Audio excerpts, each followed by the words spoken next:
Hello, everybody. Welcome to Government Secrets. Sorry, we had a little bit of a tech issue. I had to do the good old reboot. When in doubt, folks, just reboot it. Shut it down, turn it back on again. That fixes everything. So thank you to everybody watching on the CIA tube and Rockfin. And we're back to Twitch. Rumble. I've tried. I did everything. It worked a couple times. I did everything the same time, the same way every time. Didn't work. So I'm not giving free content to billionaires anymore. I already have to do that with YouTube. So I'm not doing it anywhere else. We tried. Thank you to everybody watching over on the Rockfin. Oh, what the fuck? There's a problem. I'm sorry. When I had to reboot, then made me had to like redo all of this shit. So give me a quick second. But we're here. We have some fantastic GovSeeks to discuss. We're all going to learn a lot and further our deepening disappointment of all of the lies we were told about the American Empire. All right, let me do that. I got to do that again. Sorry. I got to press this button again, that button again. Let's make sure this is all going. Okay. The chats are not showing up. Okay. I don't know.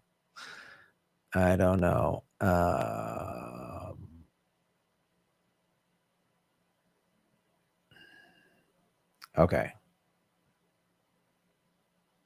Hello again. Hello. Holly is our moderator. Kate has been having some computer trouble. Let us all just take a moment of silence and blame the NSA for that. All right. I'm drinking loose leaf green tea out of my Government Secrets mug, available at the mug tier at patreon.com/government secrets. So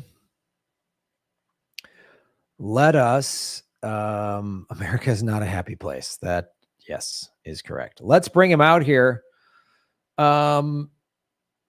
The second half of the most censored comic duo, ladies and gentlemen, Lee Camp. Hey man, how you doing? I'm fantastic, Lee. We're living a glorious time. I picture that you have an IT guy that you're not telling us about that's like a 4-year-old who's just like plugging wires into a block of Play-Doh. And you're like, come on, dude, get it together, man. We're running late. Yeah, and I just can't figure out why it's not working. I hired the best guy I could find. Just a guy. He's actually 90, but he's got like Benjamin Button's disease. So has the body of a 4-year-old, but the mentality of like somebody who's 98 with dementia. And he's just like, and I'm like, yeah, I mean, there's no difference. There's really no difference between a 4-year-old and like Joe Biden. It's very much the same. Well, 4-year-olds aren't creepy. You know what I mean? There's not a lot of 4-year-olds that are creepy. Joe Biden is creepy. And that's his. Yeah, a 4-year-old has never smelled my hair. No. And if they did, it's just out of like the curiosity of the new world they've just entered. It's not out of some sort of creep thing, some sort of. That was actually the defense that Joe Biden used, though, one time. It's out of the curiosity of the new world I've entered.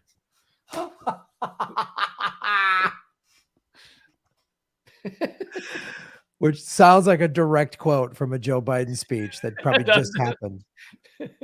When they ask him a question about whatever, just guns or Ukraine. Well, I'm just curiously exploring the new world I've entered. Oh, all right. They enter a new one every 30 seconds, thanks to the meds they give me.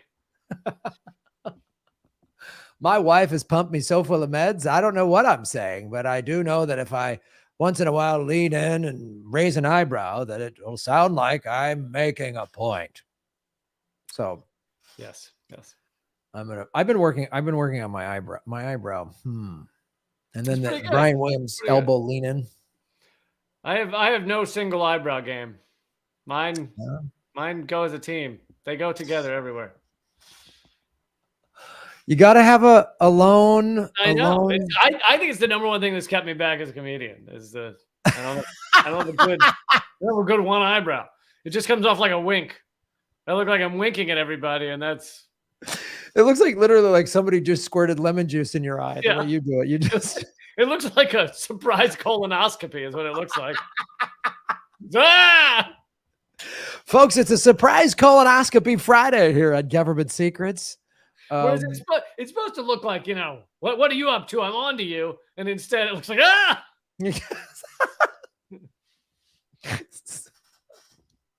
Somebody just would have said, I want to see how this feels on your backside. Ding. Oh, that's how Lee. Or and that like Joe Biden says it's the curiosity of the new world I've just entered.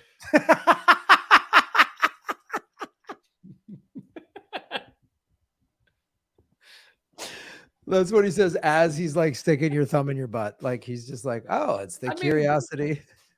Electorally speaking, I think he has to all of us. I don't know. I feel very Build Back Better-y. I really, I look around America and I said, it's been built back better. I really think it has. It's good. Yeah. It's safe. Yeah. People are reasonable. It's everyone's doing great. It's like built back better than say the Great Depression. Than Dust Bowl, Great Depression. Get ready with this economy. Like a full-on recession is like already started. It's started, but it's going to get worse. And then we're going to have to deal with all the fun stuff of like all these problems we already have. We're going to have more homelessness and more petty crime as a result of people being broke and living on the street and desperate. So you're saying there's some sort of economic force that causes crime?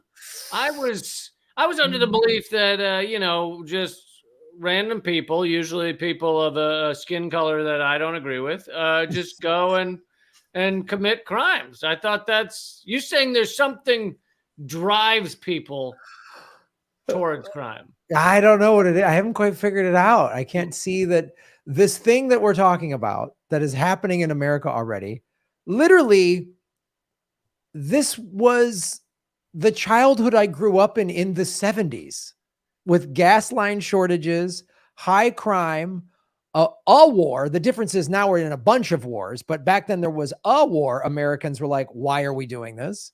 Yep. There was police brutality. There was systemic racism and a bunch of rich people, be they conservative or liberal elites, who just didn't give a shit. I mean, it's just like the only thing difference now is it's worse. Yeah. That. The difference now is it's being caused by late stage capitalism and a U.S. proxy war. So, yeah, it's literally all the stuff. This is, if you look back historically, if you look at the 70s and everything that was going on in the 70s, we just took all the problems of the 70s and just amp them up. And this is like when you don't fix any of these problems and actually you double down on them because there's profit to be made. This is what it looks like. It looks like mass shootings. It looks like poverty, empty shelves. I mean, it just supply chain issue. It's all like. Well, and back in the 70s and before that, the nice thing was for those who were in the middle or the upper class, they didn't have to see a lot of it. Whereas now there's like camera phones and stuff. There's like, you can like live stream how your life is fucked. Yeah. There's people on social media, on the internet telling you, this is what I'm doing. I'm living in a van. Like I have a full-time job. I interviewed a guy a couple years ago. He's like, I have a full-time job and I'm living in my car, like in San Francisco. Adam Gray. He comes in the chat sometimes. Like literally, like, yeah, it's insanity. And they make it illegal. Then on top of it, they make it illegal to actually be poor. So he probably has to skirt the law to live in his car. Yes. They especially in California, but it depends on the state, but they'll arrest you for living in your car. Oh, dude. And there's cities now that have fines for like, you get fined for feeding the homeless. So you're fined for literally doing the thing that Jesus advocated for. For being moral, it's a morality clause. You've been moral towards another human being, so we're going to fine you. It is. You shouldn't be that. You shouldn't. It's really you're carrying too much tax. Is really what it is. It's basically saying. Well, there was a You're guy hurt- and there was a guy in Chicago that it was like, sub freezing. People are dying on the streets, and he was letting homeless people live in his basement as like basically if you don't have a place to stay, and the cops came and shut it down. Which I grew up in Chicago, and I can tell you every winter there would always be some horrific cold spell that killed a bunch of homeless people. Like every winter, it was just like, yeah, we're gonna let you freeze to death on the streets of Chicago. And then they cue like Blues Brothers music or something like that, and then just tell you to go buy a beef sandwich or some shit, and then there you go. That being said, let's get to the other horrific thing that has happened this week, and one of our government secrets. Oh, ladies and gentlemen, welcome to Government Secrets, episode 85. Boo, boo, boo. Pew, pew, pew. Dun, dun, dun, dun. On this week's GovSeeks, Why it's always gonna get worse. All right, so I guess we're doing mine first, based on that nice. Yeah, yours first. But hang in there, folks. We also have the Trilateral Commission coming up in the second half. Yes. Oh, I'm so excited for Trilateral Commission. When you said you wanted to talk, we talked earlier in the week, and you said I was like, oh my God, this reminded me of my whole college years. Was just when I joined a comedy group, and it was all these just like whacked out counterculture people. I learned they were all by these guys that were like, it was, and this is pre-internet. So how these guys found this shit, it was amazing. Like, that's when I first like. Oh yeah. Back then, to find out about this shit, someone had to hand you a pamphlet. Yeah, there was something like a buddy of mine had old VHS tapes of Patrick McGowan show The Prisoner, and we watched that. I was like, this is awesome. Just yeah, there was no live streaming, there was no just look it up on Google or whatever. It was amazing. So I'm gonna do. Did we get sent a graphic or no? I can't remember for this. Oh yeah, I'll put it up. Okay. So I wanted to go through the surprising history of the National Rifle Association, being that we've had yet another mass shooting. This one even more horrific. 10-year-old kids are dead. Columbine, which happened about 20 years ago, is now not even. I don't even think it's in the top 10 or top 20 in terms of number of deaths. It's so horrific. I can't keep track of Parkland, Sandy Hook. I can't keep track of them. There was one.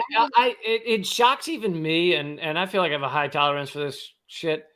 I don't remember the name of the guy who killed more people than anyone else, the Las Vegas shooter. Oh, I don't remember that guy. I can't tell you his name. I can't. Like, how is it we don't remember the name of the largest fucking killing event?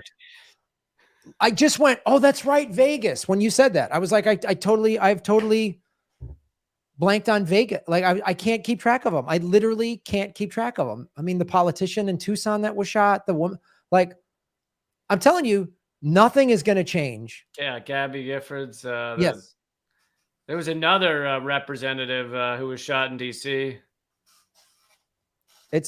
And look, I just did a segment yesterday. I'm going to drop it today. Someone said in the comments, he only shot 500 people. No biggie. Oh, okay, cool.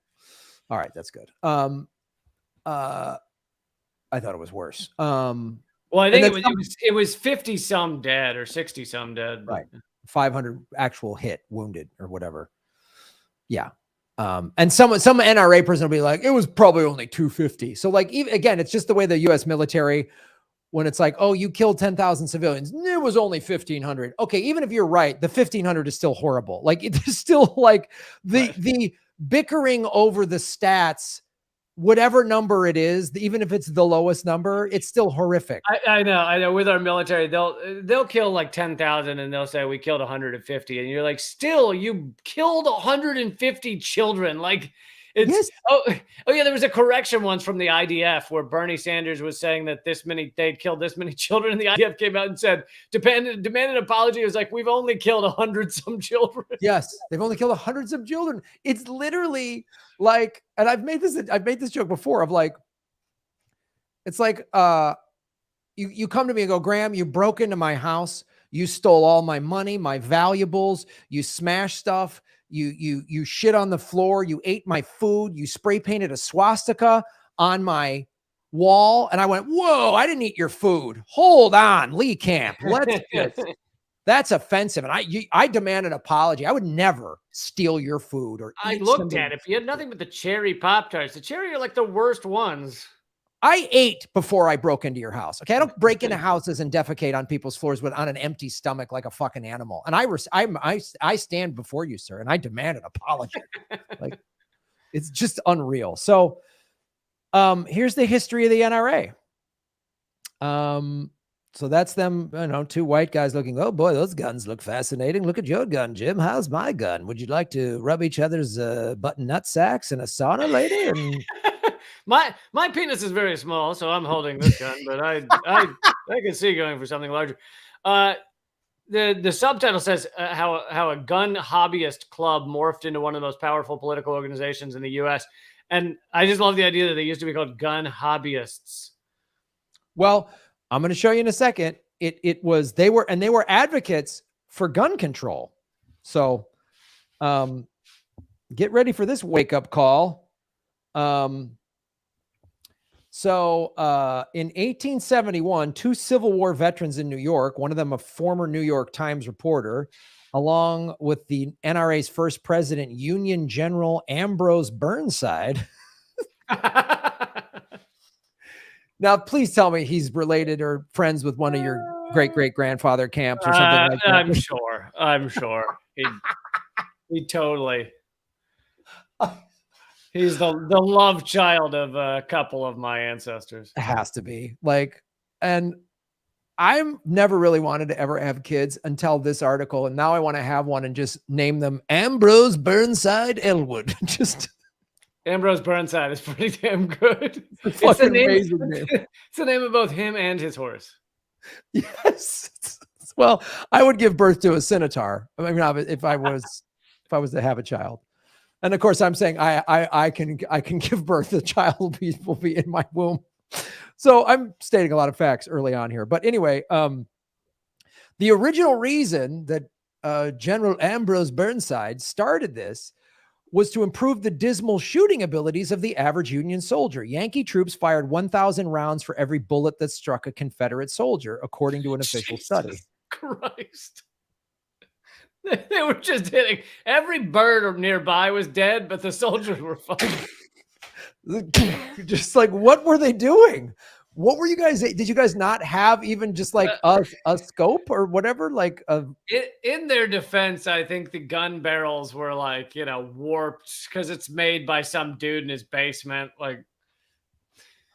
Well, that's maybe the thing is maybe the gunsmiths needed that an organization needed to be started first before these guys with their fucking Ichabod Josephus, I'm going to shoot you. Like, oh man, did they not know how to hold their hands steady? Maybe they were all just like twitching on absinthe or whatever. They're back again. Coca-Cola had actual blow in it or whatever back then, so they were all hopped up. I don't know. I don't know. I'm throwing out theories. So the original mission focused on hunting, conservation, and marksmanship. There was no mention of protecting the Second Amendment right to bear arms. Indeed, for nearly a century, the NRA actively lobbied for gun control, co-authoring gun restrictions with the government right up until the 1970s. This is according to a UCLA law professor. Historically, the leadership of the NRA was more open-minded about gun control than someone familiar with the modern NRA might imagine. The NRA backed the nation's first federal gun laws after the Prohibition era.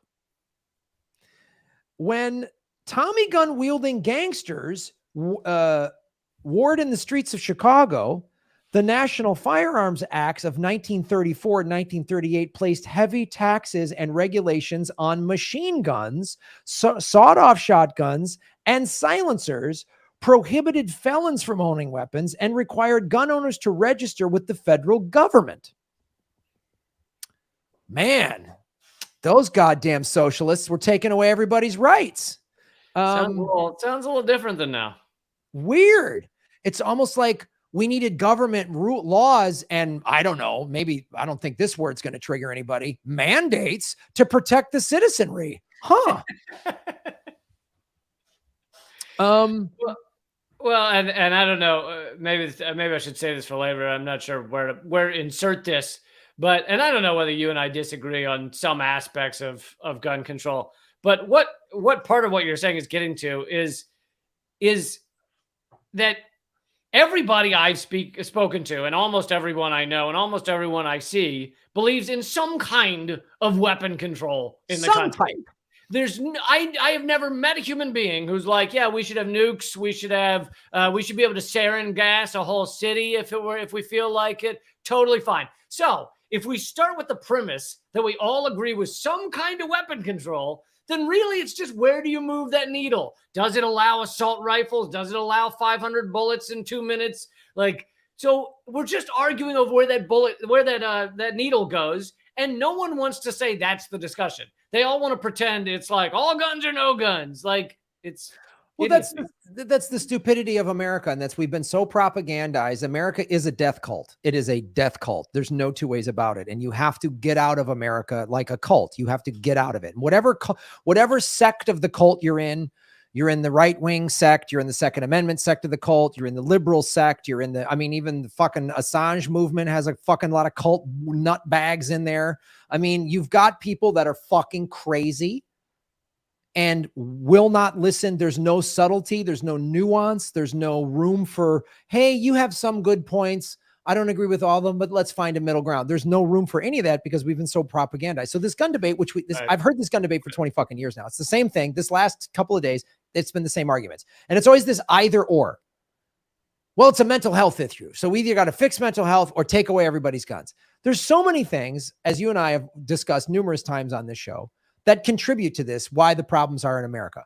We have untreated mental illness. We have drug problems. We have shitty food. We have very little social safety net. So everyone feels like they lose a job and it's the end of their lives. And it could be, they could end up on the streets. As we just were talking about at the top of the show, you could be if you lose your job, you could be on the streets and no one will give a shit about you.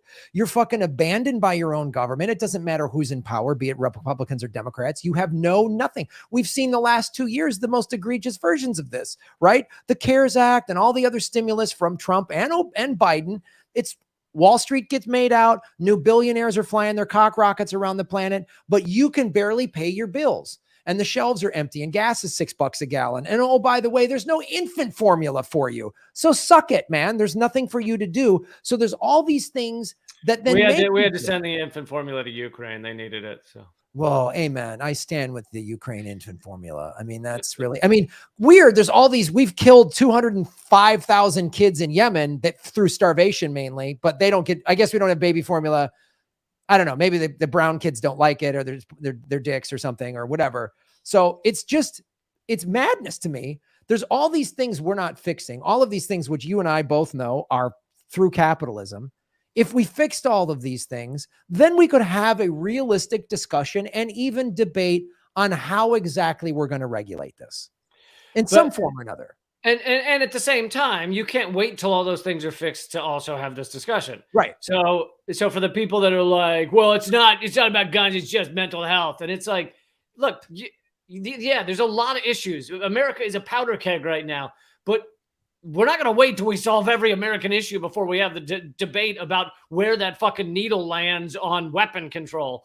People like to use that as a way to put off don't regulate guns or weapons or anything until we've solved every other problem on the docket. It's like another thing too. Again, I'm pretty sure a federal government can do two things at the same time. I'm pretty sure they're doing it right now, right? Aren't they doing that? they're bombing countries and maintaining the national parks. Like, aren't they doing that? Like, Look, they multitask like a motherfucker. The way they can bomb, children in Yemen and help fund and arm Nazis at the same time, and gut Social Security at the same time. Like the way they're working on multiple levels is just great. all while giving Wall Street handouts and free money. It's amazing they can do all that at once. Like, they really should be revered. But just can't get the baby formula. That's the one. That's the one we always miss. Yeah. And the free healthcare in the richest countries, where that one we can't figure out, or clean water in 1,000 cities that have it as bad as Flint. Other than that, and the oil leaks from the pipelines. Other than that, though, they can fix. Well, can't do Roe v. Wade because the Democrats could have codified it for the last 50 years. But other than that, they can do just about anything. I think I think we listed them all. Yeah. And then you hear crazy stuff like give teachers guns. Yes. This quote has been said by 1,000 people. I'm just repeating it. It's not mine. But if more guns would make America safe, this would be the safest country in the history of the world. And it's not. Also, do you remember your fucking teachers in school? I wouldn't trust them with like a large stapler. Like, some of them are very not bright, not competent individuals. I had a shop teacher who, nailed, we were making those blocks and he nailed one to his cheek. Like, these are not people who should have guns. And they'd end up shooting some of the kids. They'd end up shooting. It'd not go well. Yeah. That would be great if the teachers, that'd be awesome. I mean, I had some teachers that like, wow, he always smells like vodka when we come in this class. Like, yeah. I wouldn't give that guy a glue gun. Yeah, we had the teacher reeked of vodka who was hitting on the 16-year-old girls, and we need a gun. That guy needs a gun. He would have handled that guy needs to be armed. My teacher, my 96-year-old teacher, Mrs. Gunter, who never quite knew where she was on any given day, she should have a gun. She would probably fix the problems. Yes. That's absolutely the one. My German teacher, Mrs. Frau, she should have a gun. Who literally said in class, Germany shouldn't be held responsible for Hitler and the Nazis. It was just 12 years. Stop. She said that's a direct quote in my German class. She said that.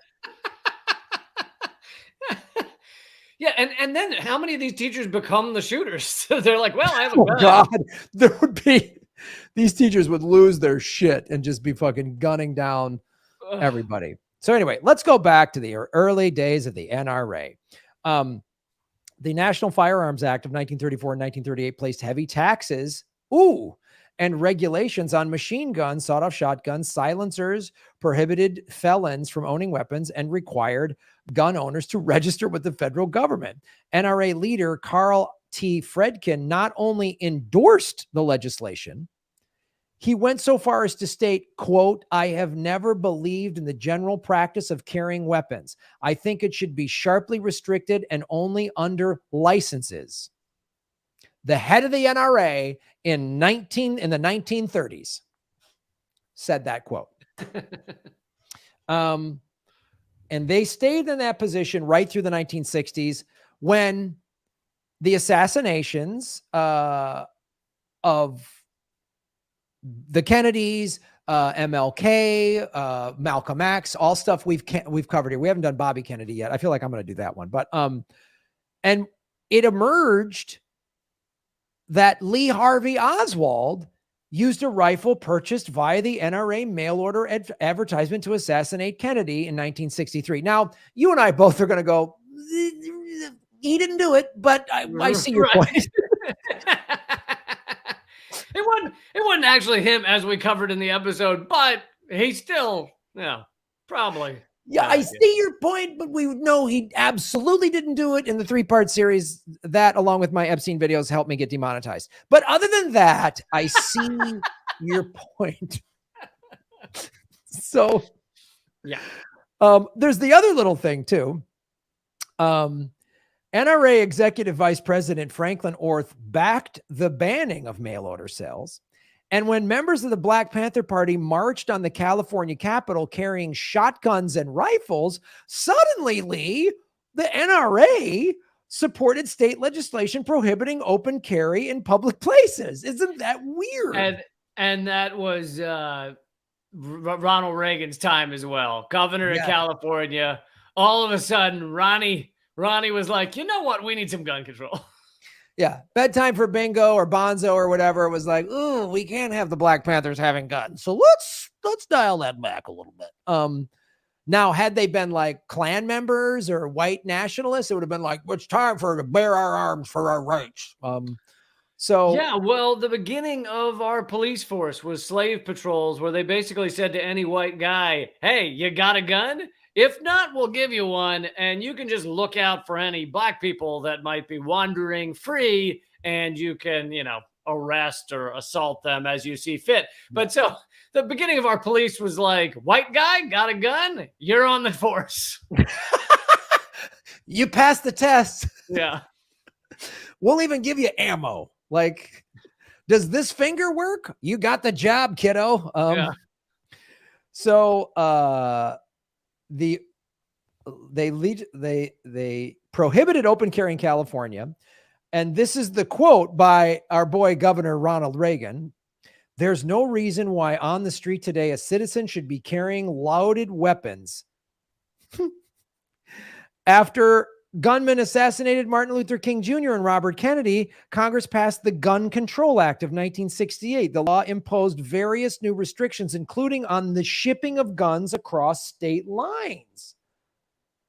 Oh, it was in 1968 that there were rumbles of rebellion against gun control within the NRA, though the organization supported the Gun Control Act. It blocked attempts to include a national gun registry and requirement for all gun carriers to hold a license. Then, in 1971, federal agents shot and paralyzed longtime NRA member Kenyon Bello during a gun raid at his home in Maryland. Anti-government sentiment surged within the ranks, and hardliners became increasingly impatient with the leadership's soft stance. Things came to a head on the night of May 21st, 1977, known in the NRA lore as the Revolt at Cincinnati, when gun rights radicals stormed the group's annual meeting in Ohio and demanded changes to the government's governing structure. The old guard was ousted, and new executive vice president Harlan Carter, who had served time for shooting dead a Mexican teenager, spelled out his new approach.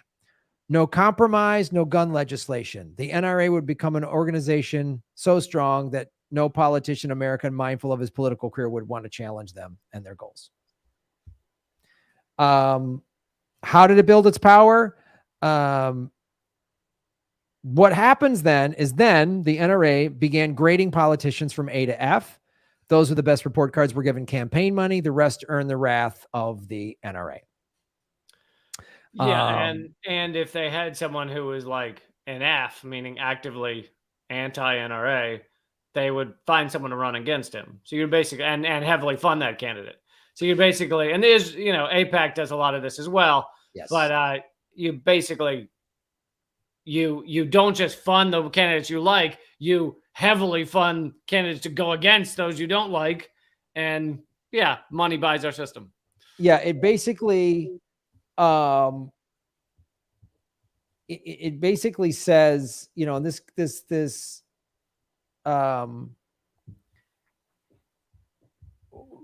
today, through the organization bolsters its funds with $1 million donations from 22 different gun makers, including Smith & Wesson and Beretta USA. The NRA received up to $52.6 million in industry donations between 2005 and 2013, according to one report. From some gun and ammo companies. It makes $1 million a year. It makes $1 for every purchase. The gun manufacturer's influence is clear. And today the NRA, So that's the other thing too, what happened. And again, what this article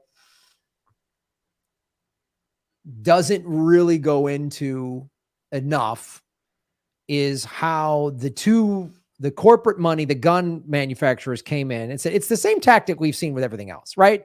So, we had kind of a free press here, right? And so the corporations buy it up, and that, now we see CIA intelligence experts and former defense contract, guys that work for the defense industry are on, on the panel talking about this war and that war. And they did the same thing. So the gun manufacturers started stacking the NRA leadership with basically gun lobbyists. So they're nothing like any of the people that started it, nothing like any of the people in the 30s that were asking for gun regulation.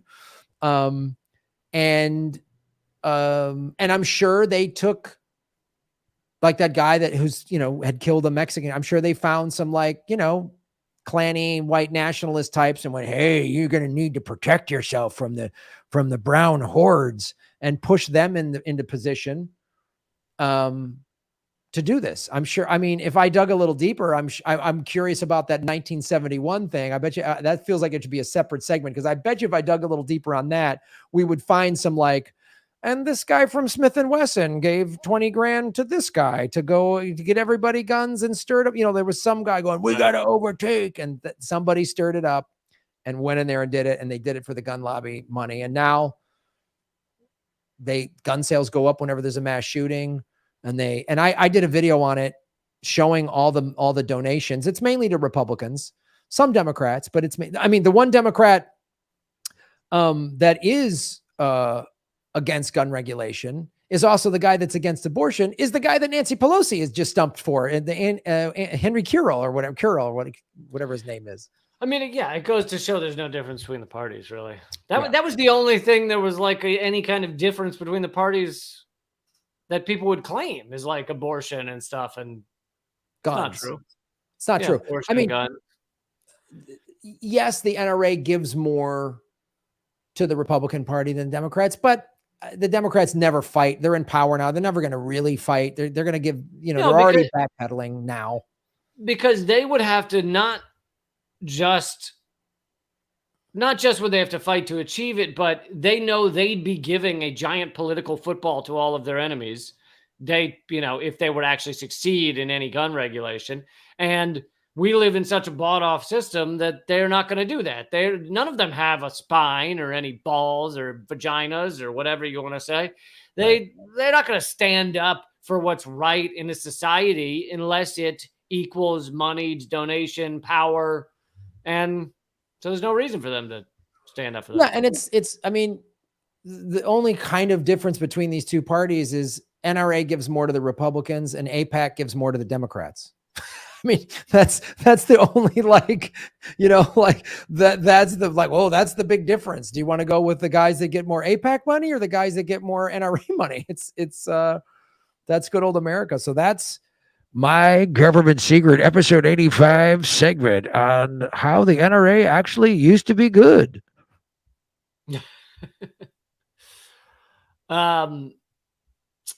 Yeah, so moving on to the Trilateral Commission. Yes. I've been waiting for this. So, yeah, I'll try and go through this as quickly as possible.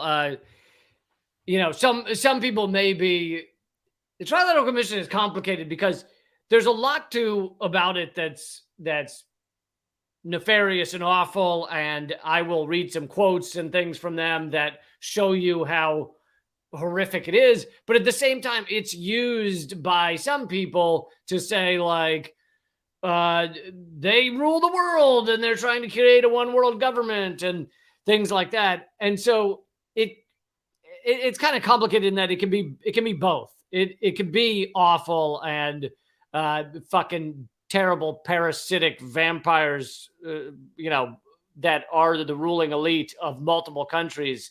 And it also might not be what some people want to pretend it is. I'll talk a little more about that later. But so here's the brief definition of the Trilateral Commission. The Trilateral Commission is a non-governmental international organization aimed at fostering closer cooperation between Japan, Western Europe, and North America. Those are the three. Japan and some other Asian interests, but mainly Japan, Western Europe, and North America.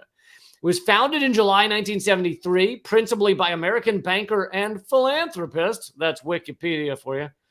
Philanthropist David Rockefeller. Philanthropist Oh, means right. Rockefeller is a philanthropist. Like that's philanthropist means ridiculously rich human being who essentially owned the world and exploited everyone, and then gave 0.0001% of his money to make a school. just so he could get his name on some shit before he died. Like that's what that was about. So Get a tax break. Yeah. David Rockefeller, an internationalist who sought to address the challenges posed by the growing economic and political independence between the U.S. and its allies in North America, Western Europe, and Japan. The Trilateral Commission is headed by an executive committee and 3 regional chairs in the 3 regions. Meetings are held annually, and it still exists today. But what people talk about the most when they talk about the Trilateral Commission is kind of what it did initially and the reports it put out initially in the 1970s. Here's a list of notable Trilateral Commission members over the years. David Rockefeller, obviously, George H.W. Bush, Jimmy Carter, Bill Clinton, Dick Cheney, William Cohen, Dianne Feinstein, David Gergen, Henry Kissinger, Alan Greenspan, Paul Volcker. So that's 2 Federal Reserve chairman, CEOs of just a whole slew of oil companies, big corporations. In 1981, researcher Laurie Strand stated that many of the original members of the Trilateral Commission are now in positions of power where they're able to implement policy recommendations of the Commission, recommendations that they themselves prepared on behalf of the Commission. It is for this reason that the Commission has acquired a reputation of being the shadow government of the West.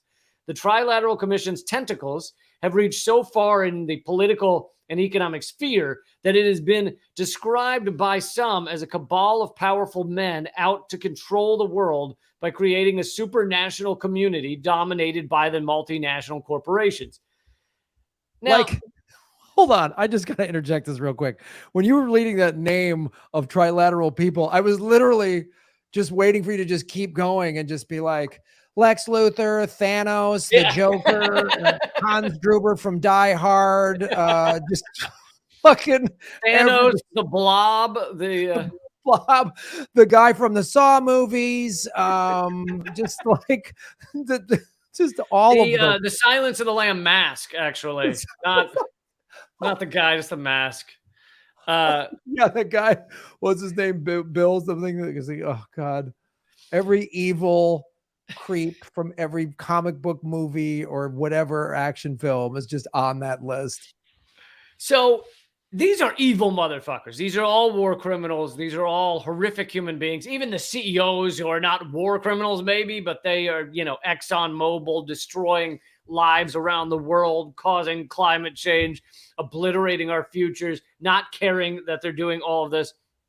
These are horrible people. It is a chicken and an egg scenario. Are these people in positions of power because they're on the Trilateral Commission and they're part of this shadow government? Or are they on the Trilateral Commission because these are the ruling elite who were in positions of power even before they joined the Trilateral Commission?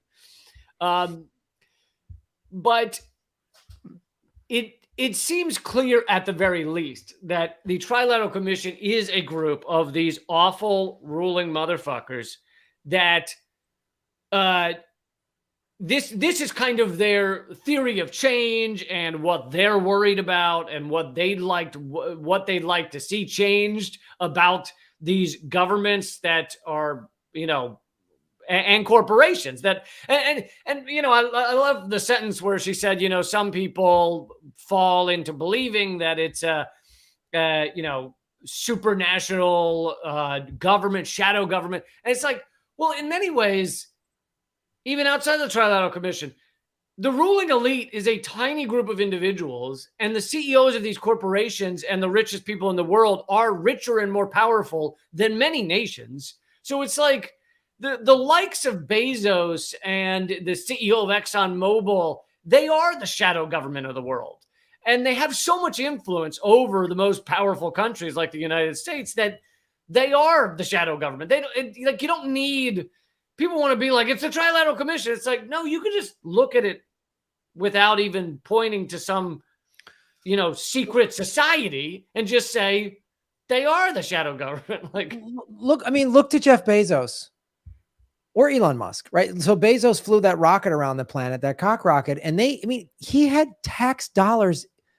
Like, that's a shadow government. A guy just says, I want to fly a rocket, and the government's going to give one of the richest guys ever money, tax money, to fly this rocket. And you're just like, I can't even. And then, like, Elon Musk has gotten tax breaks for his businesses. None of these guys, I mean, like, that is the shadow government, because they just go, hey, I need this money, or I'm going to pull, and they threaten. Bezos does it all the time with his Amazon warehouses. Right. And they are so powerful that just Elon Musk tweeting something can send the markets into a dive or raise the markets, and which creates, quote unquote, creates billions of dollars of wealth in our ridiculous fake stock market that's a Ponzi scheme based on nothingness. Like, these are the rulers of the world. You don't need to pretend they're in robes in a basement jerking off into an infant skull. Like, I'm not saying they don't do that on their weekends. I'm just saying you don't need to believe that part. Like, that doesn't need to be there. Yeah, I know. You don't need this exactly, this like blood oath chalice of, virgin blood or whatever they're drinking. You just need them on their private jets going, I get this business deal, or I pull my $100 billion out of there, you won't get elected next week. Like, that's all it is. They're just like on their yacht. Yeah, it's profit over all else, no matter what. Anyway, let me keep going though. We'll probably mention some of that stuff again, but here's more from that article. The controversy over the group began shortly after its inception, when in 1976, it started in 73. Jimmy Carter was elected president of the United States. He immediately, and he was on the commission, or part of it, he immediately appointed several members of the Trilateral Commission to various cabinet and other prominent positions, over 20 of them, into the government. When the media and others found out that these members, and then Carter himself, were all current or former members of the commission, a hubbub began over who was really in control of Washington. Every president since Carter has had ties to or been a member of the Trilateral Commission and or its parent group, the Council on Foreign Relations. At the time of the inception of the Trilateral, David Rockefeller was the chair of the Council on Foreign Relations. And this speaks to, it's a small club, and we're not fucking in it. And these people control a lot of reality, and they are all sociopaths, and that's how they got to their positions of power in the first place. If you are not a sociopath and you say, hey, what about the people? Or, what about if we do that, if we drill oil for that, won't that hurt the environment around that area? If you say something like that, you don't keep moving up the ranks. Right. So you never get to that spot where you're on or near the Trilateral Commission. But I want to read some quotes from their first report, which is to this day kind of one of the things they're most famous for. It was called A Crisis of Democracy. And some of the quotes are pretty amazing. And it shows the thinking of the richest and most powerful people in much of the world. And by the way, I don't know if I've said his name, but Zbigniew Brzezinski was incredibly pivotal in all this. He chaired the committee, I think, at one point, and wrote or co-wrote this report, A Crisis of Democracy. So we haven't talked a lot about him, but he's one of those who worked in the shadows during a lot of this, and is responsible for a lot of the kind of direction of the U.S. empire. Him, Kissinger, a few others. Yeah, he was involved with, wasn't he in Carter's cabinet? Yeah. Wasn't he the guy that kind of helped push the Soviets into advancing into Afghanistan so we could have another bad guy? Yeah.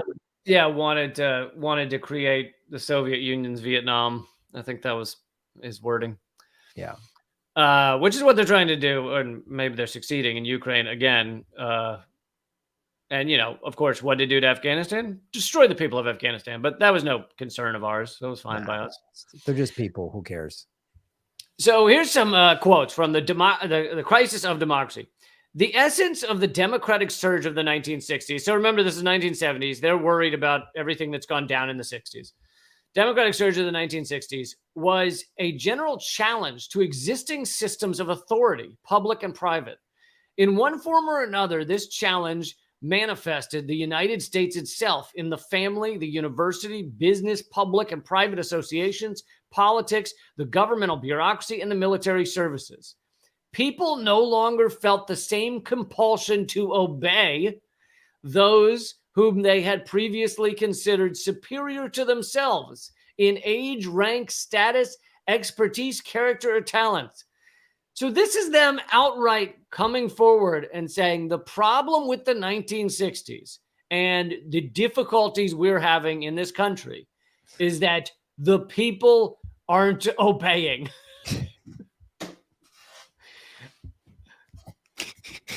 I know. It's literally, it's funny. It's like it happened again briefly with the George Floyd protest 2 years ago. That week and a couple weeks, and then the Jacob Blake, where like people were shutting stuff down.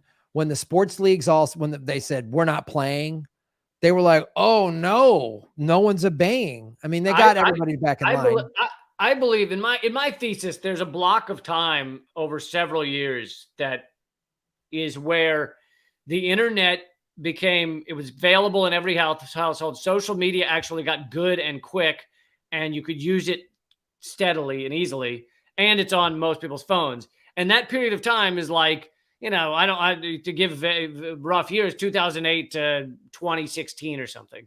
And during that time, you see Occupy, you see Bernie Sanders, Black Lives Matter. WikiLeaks. You see all this. What's up? WikiLeaks got really WikiLeaks during that time. You see all this shit popping off.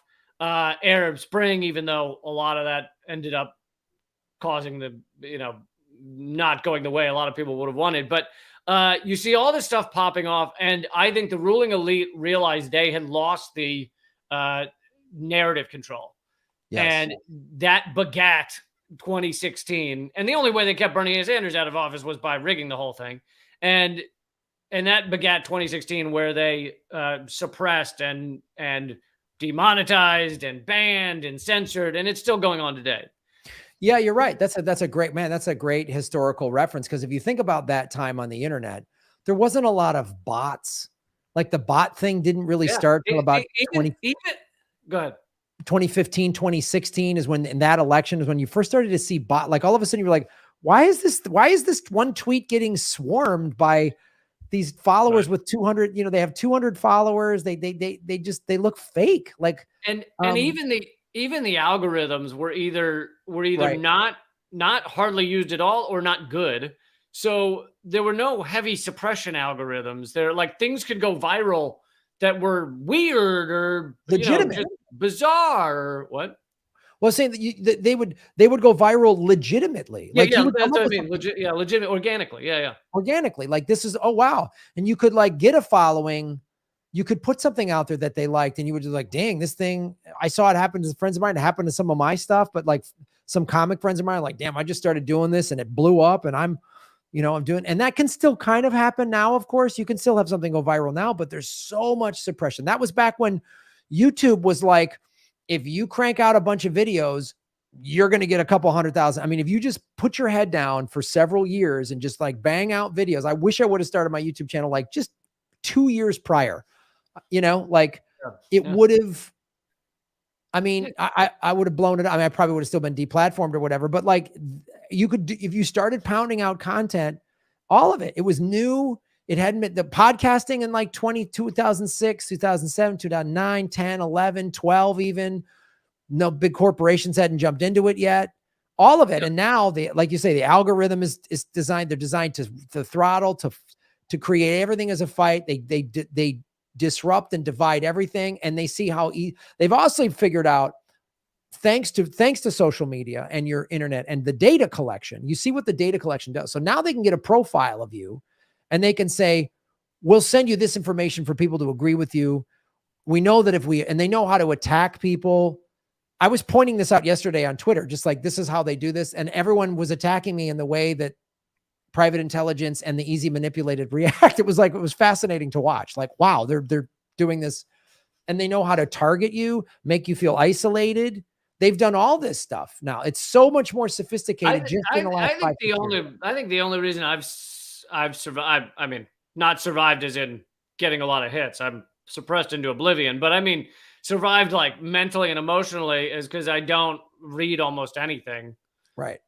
Any of the comments and shit, unless it's I'll have a supporter only chat, but at leakcamp.net. But so I'll read those. But other than that, I'm not, because if I did, I think like you're saying, these bots, or sometimes it's actual human beings, but I remember the earliest ones before I even had Redacted. I remember that people would contact me because I did videos about Monsanto, and they were clearly human beings, but they'd clearly been given a script, because they'd contact me and say almost the exact same thing about, Lee, you really have it wrong about Monsanto and blah, blah, blah. And I'm a huge fan. I love your stuff, but you're way wrong on Monsanto. And it was clear these people are being paid somehow to contact me and harass me.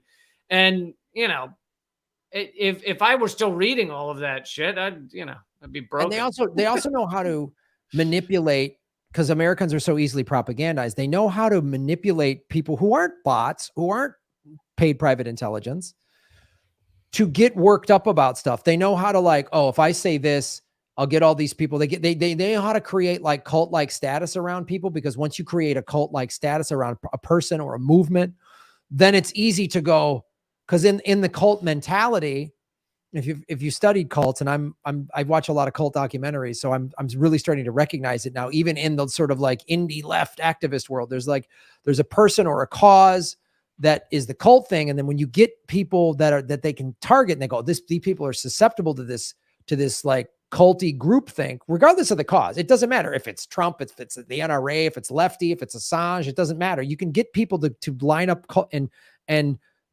target them in that manner, and the type of personality that is susceptible to a cult, right? Like you and I would never join a cult in a million years, but there are people out there that will. So then you can manipulate those people to go, see, this person left the cult, and they'll all attack you like if you left Scientology or something like that. So that's, you're right. Seeing how the left is so easily divided and how people are manipulated, and they cultivate people that have personalities that are easily susceptible and manipulated. And then because then they know, I can manipulate this group. I can get everybody in this group. I just whisper to one of them and say, I don't know about that person's a problem. Suddenly you're not fighting the cause. Right. You're fighting going, that guy, you know what? There's something weird about that Lee Camp guy. I mean, he's all right, but there's something off. You just plant that seed. And then it's like, yeah, I've been having issues with this guy for a while. Like it just starts in. You see it. Like Twitter is the most easy way to smoke it out and to see it. It's and you're like, wow, it's so sophisticated, and people are so susceptible, especially Americans, because we've all been propagandized. Yeah. I think those are all good points.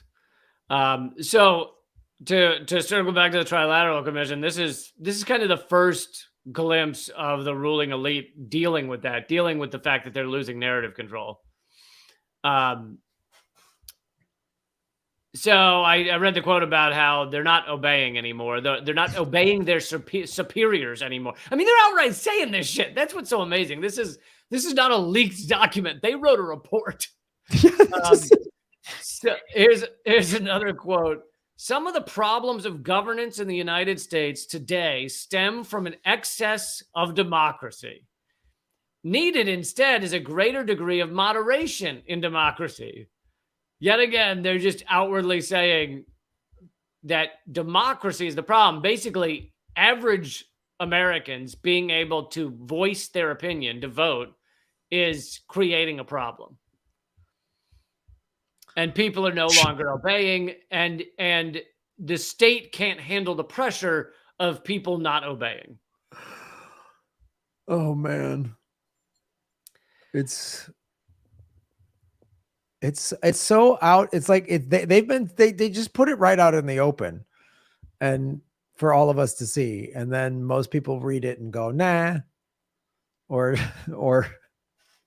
I mean, yeah, I am reading some people don't want to read between the lines, not even read between the lines, but don't want to, like, I'm reading the key quotes, which show you how they think. But if you read the whole paper, I think a lot of people their eyes would glaze over and they'd pass out because it's boring shit for the most part. But these are the key moments. They also say, in the past, those institutions which have played the major role in the indoctrination of the young in their rights and obligations as members of society have been the family, the church, the school, and the army. The effectiveness of all those institutions as a means of socialization has declined severely.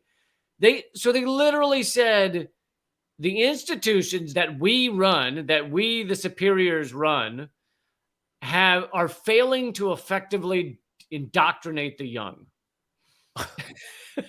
The institutions are not doing their part to indoctrinate the young, and indoctrinate the young is their terminology. Wow. So then their solution was to just get control in other ways. So the solutions they come up with are mainly to retake the control of the areas that have gotten away from them, which two of the big ones are academia and media. And so to basically retake the universities so that students are not learning to disobey. And then also to get the media back in line in terms of narrative control. And I want to read part of because this is still going on today. I want to read a little bit longer stretch about the media. And this is pre-internet. This is pre-internet, but this is when television has gotten big. And so they say the media's influence on politics and governability is much more direct than that of education. And the media play a most decisive role in the present drift of Western societies.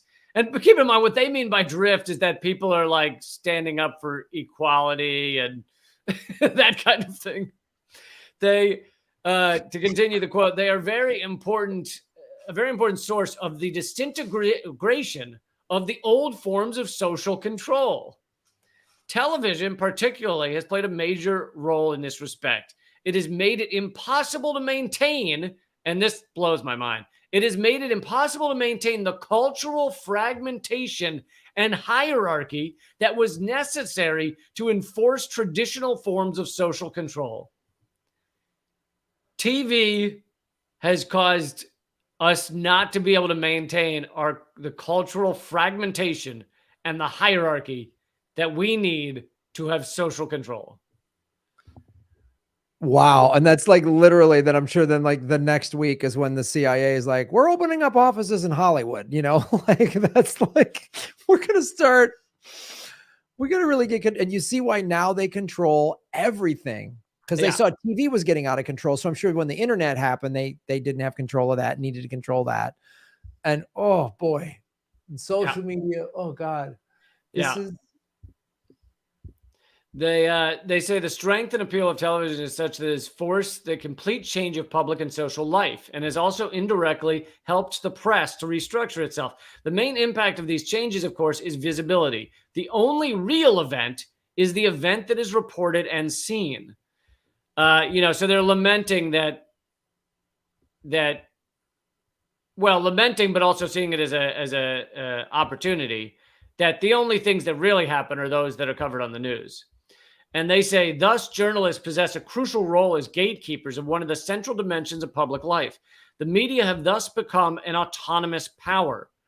We are now witnessing a crucial change when the profession tends to regulate itself in such a way as to resist pressure from financial and government interests. So literally they're saying journalists have a power they didn't used to have. They are telling people the truth about reality at times. And the profession is now regulating itself in a way that it resists pressure from financial or government interests. Like,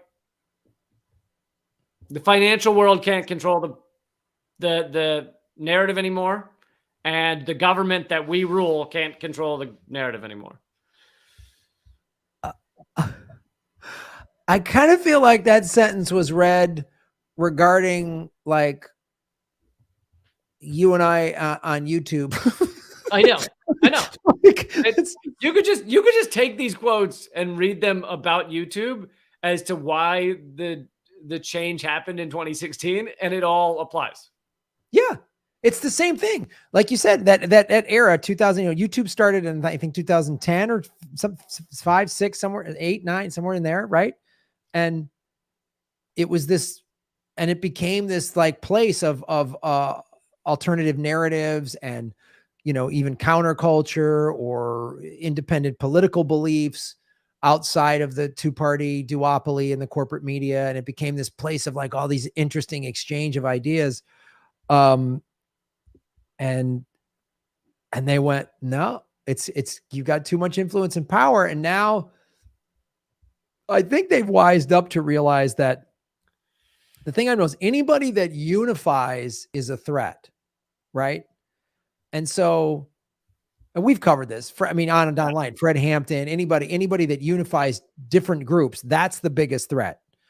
And so right, when that happens, that's when the targeting happens real quickly. And then when I'm seeing some people who are like starting to be really divisive, they're all of a sudden their subscriber count doesn't get throttled. It gets like pushed, all of a sudden that gets pushed up. Like they're not, I'm like, oh, interesting.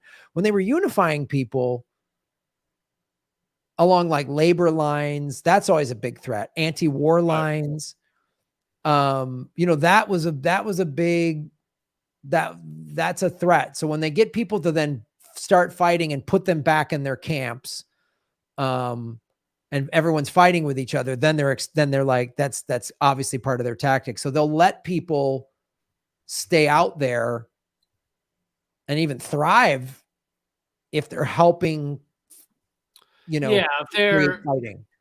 Yeah, I'd say the two key things is if they're creating fragmentation, but more so in a, fragmentation of groups that could align as, let's say, a leftist, powerful entity. I create fragmentation in the sense that I'm going to tell people that the fucking Democrats aren't helping you. But I think if you create unity within those blocks of activists and things, then yeah, that's a problem. And also the other thing is they let people thrive if you don't get to the heart of the problem. If you are just kind of hitting on that surface level and saying, here's what this House representative said the other day, here's what Senator so-and-so said, and go, those fucking idiots, they said that thing. And you never get at the deeper, you never hit at capitalism, you never hit at economic structures, geopolitical games, deeper games that are being played. If you aren't getting to those levels, then I think you're far less of a threat to anything. Yeah, absolutely. Yeah, exactly. That's a great point too. Yeah. If you're just like arguing or debating or yelling about the Republican versus Democrat horse race. Can you believe Mitch McConnell said this or Nancy Pelosi said that, and not going, the whole system's corrupt because capitalism doesn't give a shit and the war machine funds everything. You're right. Yeah. If you just do a show talking about Republicans bad, Democrats good, or vice versa, then you're very useful as well. When you say the whole thing's broken and here's why, and there's a group of sex trafficking billionaire pedophiles that really run everything. That's God damn it, Graham. I thought we were going to go one show without hearing the phrase sex trafficking billionaire. I've been good, Lee. There's like a bunch of episodes. Like there's been weeks on end where I haven't brought up Epstein. I've really tried. And I think I should be applauded for all the episodes I didn't bring it up. All right. I'm very proud of you. I'm very proud of you. A guy that's been sober for a long time, has one sip of wine. We don't chastise him. We give him credit for his sobriety. So that's your one vice, Graham, is Talking talking about billionaires, sex trafficking, pedophiles. Oh God. I only have one or two quotes here left. I bet you they're fun. The pressure for change that is against secrecy and protection of leaders seems to be more on the increase. So it's kind of worded weirdly, but basically they're lamenting that there's a pressure against secrecy and against protection of leaders. And I don't think they're really talking about protection like security guards. They're talking about protection of their image, their brand, their how much they're respected, that kind of intellectual protection. So they're saying that they're lamenting that the people are turning against secrecy and against just bending over for whatever a quote unquote leader tells them to do. And Chomsky has talked a lot about this crisis of democracy report over the years. And I think he correctly points to not that Trilateral Commission is the shadow government of the world, just that these people are the most powerful ruling elite in the world. And this is a report showing their true thoughts on how they feel about democracy, how they feel about the media, how they feel about academia, and how they really just want people to obey and be properly indoctrinated. And he does talk about one thing I haven't mentioned, which is throughout the report, Chomsky mentions that throughout the report never mentions private corporations. So it talks about special interests and the influence that those special interests are having and everything, but it never, and by special interest, I mean, students and schools and stuff like that, but they never talk about private corporations because to them in this report, it seems private corporations are essentially synonymous with the government. So you're talking about how the government is having a tough time governing. You basically mean how private corporations are having a tough time getting the people to obey. Which basically that's what it is. America is just a private corporation. I mean, it's just one big boardroom full of assholes. That also know Epstein. Sorry, I went 3 minutes. I'm sorry. My fault. I'm sorry. One day I'm going to let you should do a whole episode on Epstein. I got a playlist, dude. I can do that. This is a podcast. We can't send people to a playlist. All right. If you want, I mean, if you really want that, we're gonna really want to. Once you ring that bell, Lee, I can't unring it. Yeah. The last thing I want to say about this is so this people talking about the Trilateral Commission and everything has grown over the years, and in the 90s, I think particularly, there was kind of a narrative control and effort to play down what the Trilateral Commission was. And I also think that's why presidents since Clinton have not actually joined it. They're just like orbiting it. They have members in their cabinet connected to it. Because I think they realized that the president's being in it looked bad. So, Barack Obama didn't have to join the Trilateral Commission. He just got the emails. He was just on the subscriber list or whatever. But you see a bit of a narrative control. And I found a 1992 Washington Post where actually I can show it on the screen here, where they mock anyone who thinks that the Trilateral Commission matters at all. And so if you want to put that up. That's such a tactic. That's what they do. That is a tactic.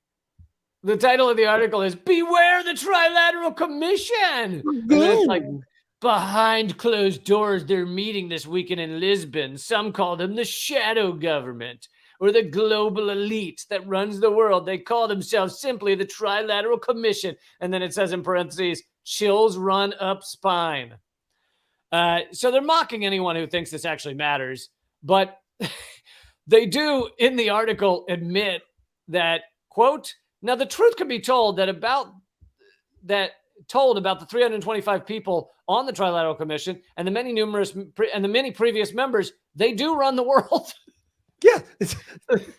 The thing is, the Post says it has nothing to do with belonging to the Trilateral Commission. So their point is, back to that chicken and the egg scenario I said, which is, yes, these people do run the world. Is it because they're on the commission, or are they on the commission because they run the world? I'd say it's probably more the latter, but I still think this is an important government secret, even if just for that one report, The Crisis of Democracy, that shows. And by the way, they achieved everything that they said in that report. They went on in the coming decades to get the media, to basically fawn over the state and repeat everything the state said verbatim as if it's fact. They successfully purged a large percentage of true leftists and true anti-authoritarians from academia, or when they couldn't purge them, minimizing their impact. And this shit continues today. And you and I have just talked about how it's being done now on the internet, right? And how there's a brief window where they, again, lost narrative control. Yeah. And anytime they lose a little bit of narrative control, then they double down.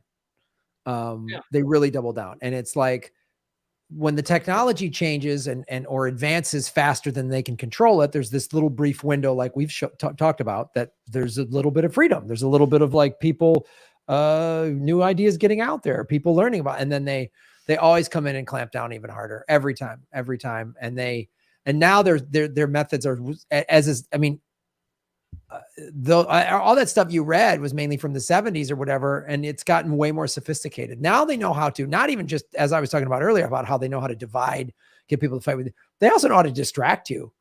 They also know how to, we're going to live stream the Johnny Depp Amber Heard trial. I mean, so that's all anyone's going to talk about. And not that there isn't significant stuff to be reported about that in terms of like, oh, there's violent women out there. There's guys that are victims of domestic abuse, and their careers can be ruined. That's important. But now, again, all we're talking about is Johnny Depp Amber Heard trial. We're not talking about anything else, like a judge reducing Ghislaine Maxwell's sentencing. Like that was also like all the stuff that like happened. I mean, even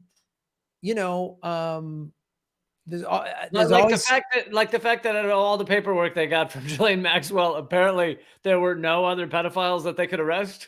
None. They couldn't figure it out when they hauled away those like stacks of boxes and hard drives and file cabinets from Epstein's penthouse in Manhattan in July of 2019. You saw it on the news. The FBI people wheeling all this stuff out. I guess they nail down to one.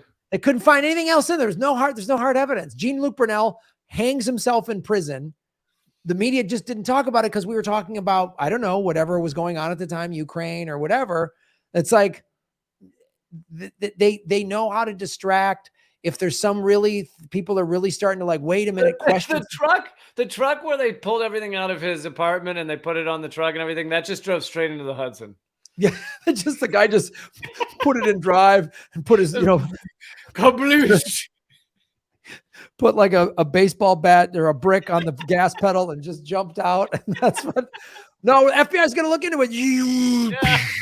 We got this, kabloosh. We're going to keep it down there at the bottom of the Hudson just for safekeeping, and we'll refer to it later. But it's in there. We got it.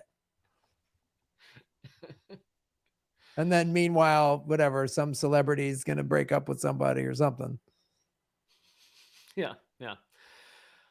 All right, man. Do we run to a quick bonus? Let's run to a quick Patreon bonus, ladies and gentlemen. Thank you for listening to Government Secrets, episode 85. 15 weeks away from the big 100. If you want the bonus segment, go become a member at patreon.com/government secrets. You get the bonus content every week. You also could sign up at the mug or is there a t-shirt level or some other level? There is a t-shirt, there's a mug level, there's a t-shirt level. Everyone gets the same content no matter what level. And even the lowest level is you get you get a sticker. You get a government secret sticker with this cool logo on it. Look at that. Look at that logo. The GovSeeks logo. Nothing like a sticker. Come on, get your sticker on, folks. So thank you to everybody for watching and listening on the regular free live stream. And we want to and please join us at at patreon.com/government secrets. We will see you all over there. Later. Bye.